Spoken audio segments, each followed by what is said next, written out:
I gotta say, it's hard picturing this place without you.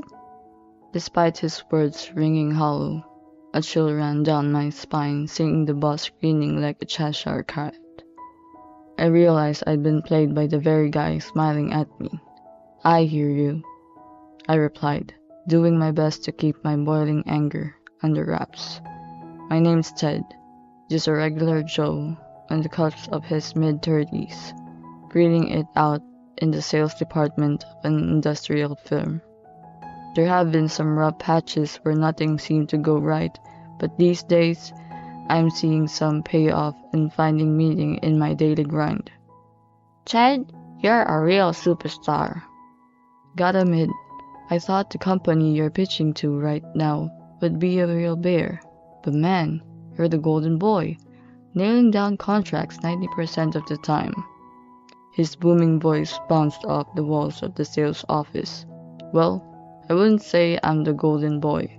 Plus, it's not like the deal is sealed just yet, I responded, shaking my head to downplay the hype. After all, I'm currently in negotiations with a big shot company in the area. If this deal goes through, we're looking at a significant boost to our bottom line. No wonder the big boss dropped by to pat me on the back. Your boss here must be puffing his chest out, especially since you're succeeding where he fell short before. His jab from the president left me speechless.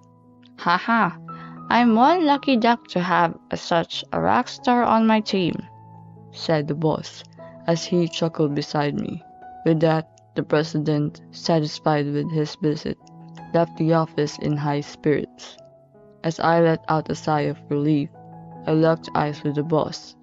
As a badge of honor, to get kudos from the big man himself, he announced gleefully. But then he muttered under his breath so only I could hear. Just don't let it go to your head. With that, he retreated to his desk.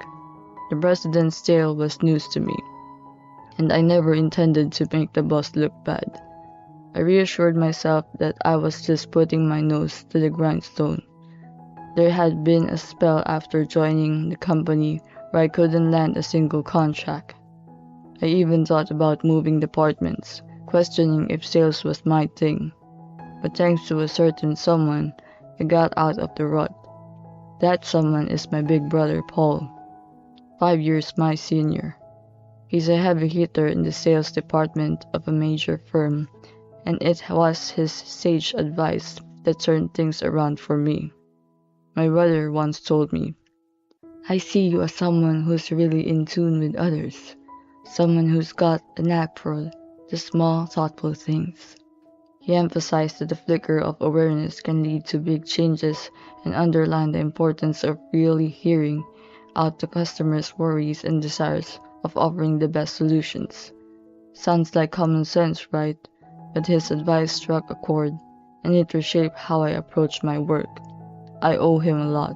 Still, the boss seemed to have a chip on his shoulder about me, suspecting some ulterior motive in my success.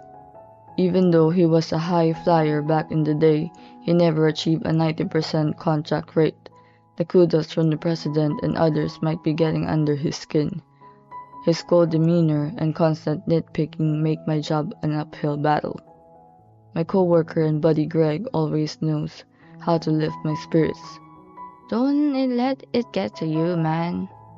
Keep your head up, he'd say as I came back to my desk deflated. Greg, this super positive, genuinely kind guy, has been my rock.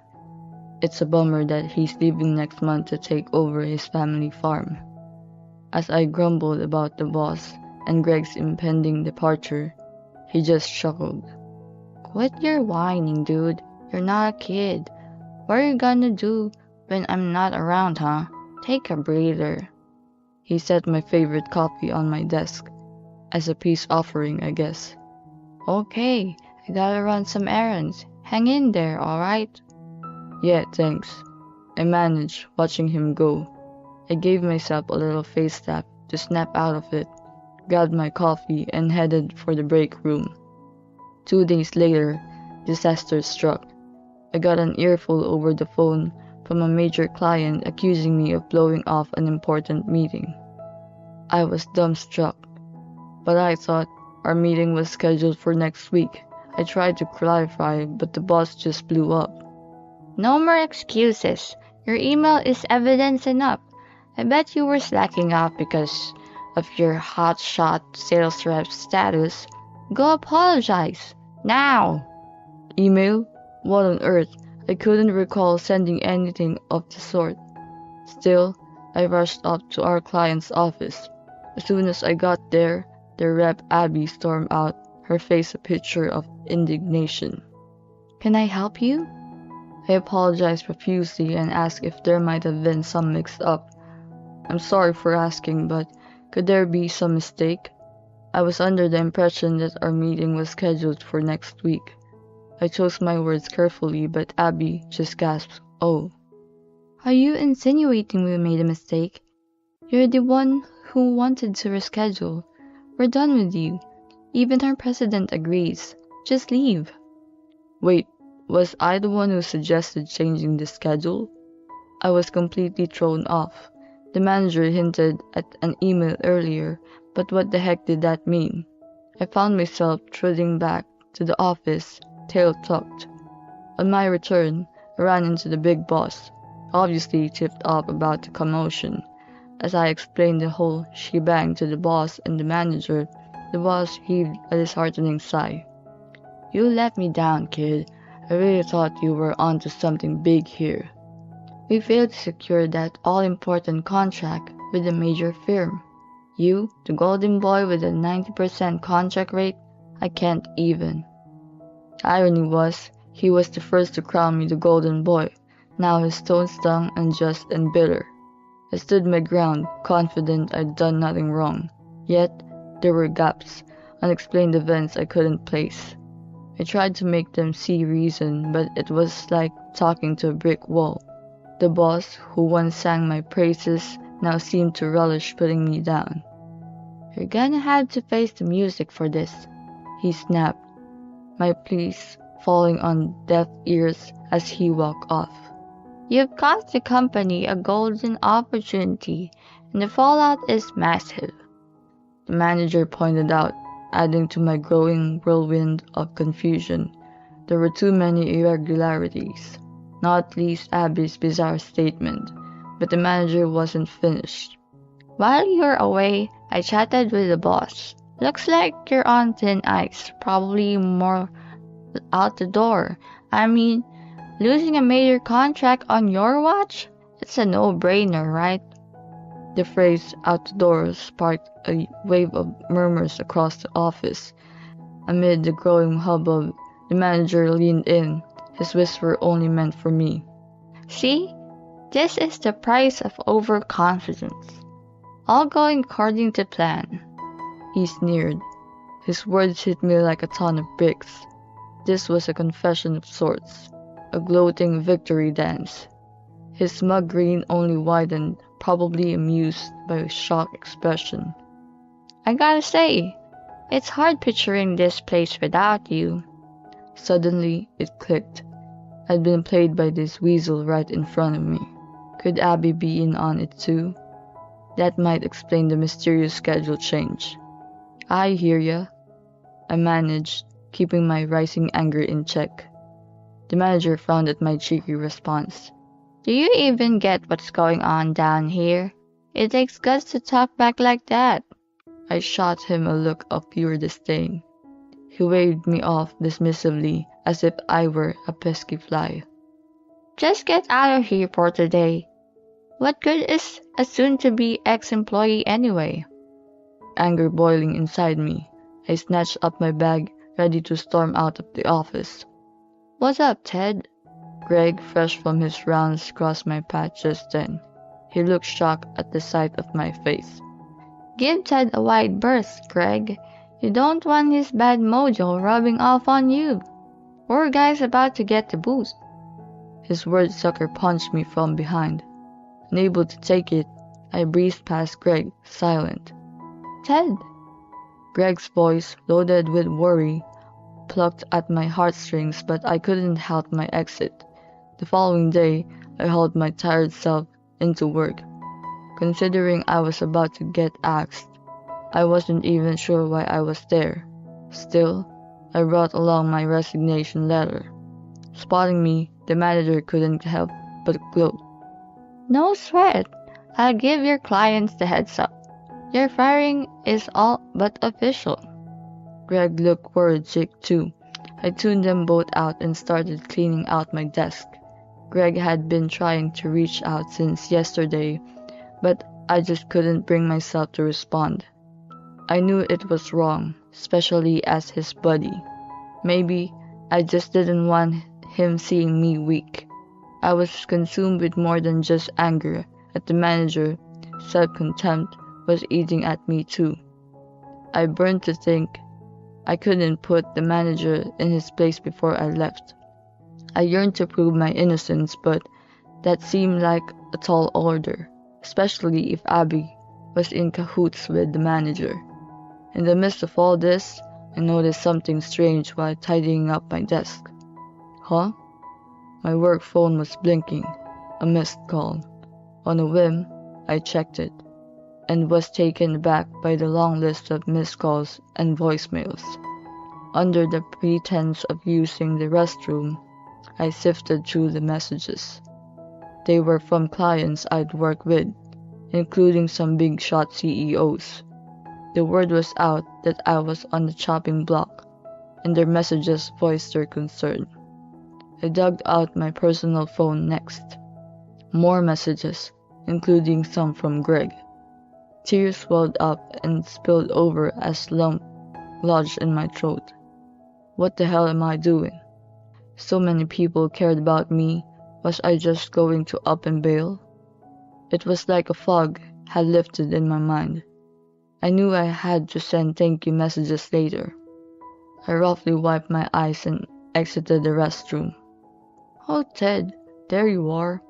A junior colleague flagged me down with impeccable timing. Huh? Before I could react, he yanked my arm, insisting. Hurry, we gotta get going. He steered me toward the conference room where our company's president, the manager, and another gentleman were. I drew a sharp breath. It was Wilson, the CEO of that major company. As I stood there, rooted in shock, Wilson got up and started apologizing to me. First off, we're very sorry about Abby. We've been led to believe this whole circus was on you, Ted. Looks like we were off base. Caught off guard, I shot the president a look. He was grinning like a cat who caught the canary. What, Ted? Everything's coming up roses. We've cleared up the mix-up about you. The president swerved through me for a loop. After I made myself scarce, Greg had squared up with the manager, just the two of them. The manager, fully expecting me to be toast, spills the beans to Greg. You bet I framed Ted. It's been a pain in my neck for way too long. I couldn't stand the president singing Ted's praises and giving me the short end of the stick. So, as part of my master plan, I buddied up to Abby, the key player here, and got her eating out of my hand. Abby took the bait, hook, line, and sinker. Greg had rolled tape on the manager's confession and beeline for the president. Ordinarily, he'd think twice about the risk of recording, but the manager was on cloud nine, convinced his trap had snapped shut perfectly. I remembered Abby dropping off some personal items I'd forget at a meeting when she was nearby. At the time, I was cut off touching base with other companies. That's when the manager made his play for Abby. The manager, a tall drink of water, and a textbook silver fox. Being single must have made Abby's heart skip a beat. The president played back the recording and let out a sigh. What can you do with a smoking gun like this? You really let me down. The president shot the manager a death stare, who was sweating like a pig and looking like he wanted the ground to swallow him up. The manager seized the opportunity to send an email to Abby from my computer suggesting we reschedule. Everyone sets their own passwords, but the manager had everyone's on lock for emergency situations. Abby played the waiting game until the big day and painted me as the no-show, just as the manager had orchestrated. Despite protests from me and others, they thought they could cover their tracks with the email trail and matching their stories. Then, after I bowed out of the company, the manager's heartfelt apology somehow saved the contract. So that was the game plan. What a pathetic charade. I sent a silent thank you Greg's way when a thought struck me. Where's Abby, by the way? Wilson fielded my question. Your president gave me a ring personally. I also checked in with Abby first thing this morning. As a result, Abby spilled her guts when she ran out of excuses, but then she went white as a sheet and passed out. Now, she's laid up at a hospital with a supervisor keeping her company. Abby Lou? The manager blurted out, seemingly clueless about her current predicament. Seeing the manager's jaw drop, I couldn't help but chuckle. You call her Abu? You two must have been thick as thieves. At my words, the manager scolded and dropped his gaze again. Seriously framing your underling out of envy, not to mention messing around with a lady from a client company? Wilson criticized, and our president could only agree.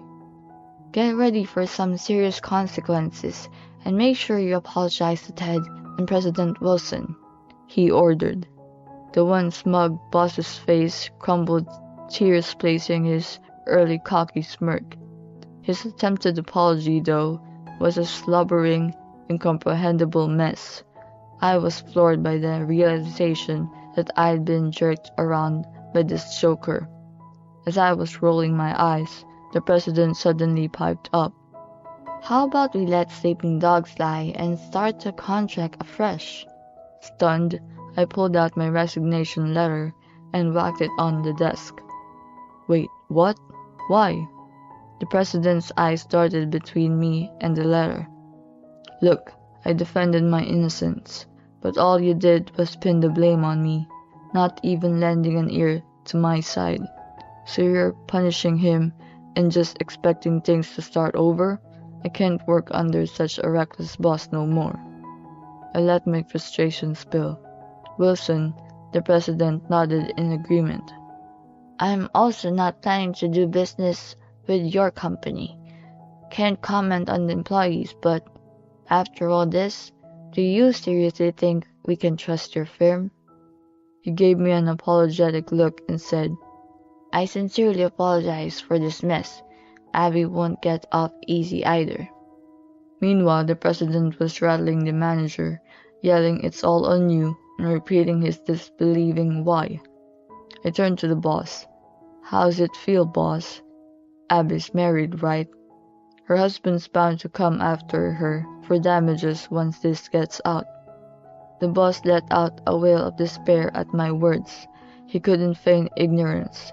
Abby never took off her ring at work. I'm not sure how the president's gonna handle your punishment, but to slap alimony on top of that, you've got a storm brewing. I've been through the ringer because of your lies, so I'm considering lawyering up. The boss begged me to reconsider, reaching out in desperation, but I shrugged him off and left with President Wilson. I headed straight to Greg, pouring out my sincerest apologies and thanks. A few months later, I learned the boss was sacked. Abby got the same treatment and she ended up divorced to boot. Worse, he was facing a huge lawsuit from his ex-employer. The clients we used to work with started cutting ties one after another because of this fiasco. Probably the rumors of my ordeal stroked their doubts. Our employees started dropping like flies, and even though the president was scrambling, bankruptcy seemed like a done deal. Meanwhile, Greg and I were living the dream in our new jobs on his farm. We even find time to grab drinks every now and then.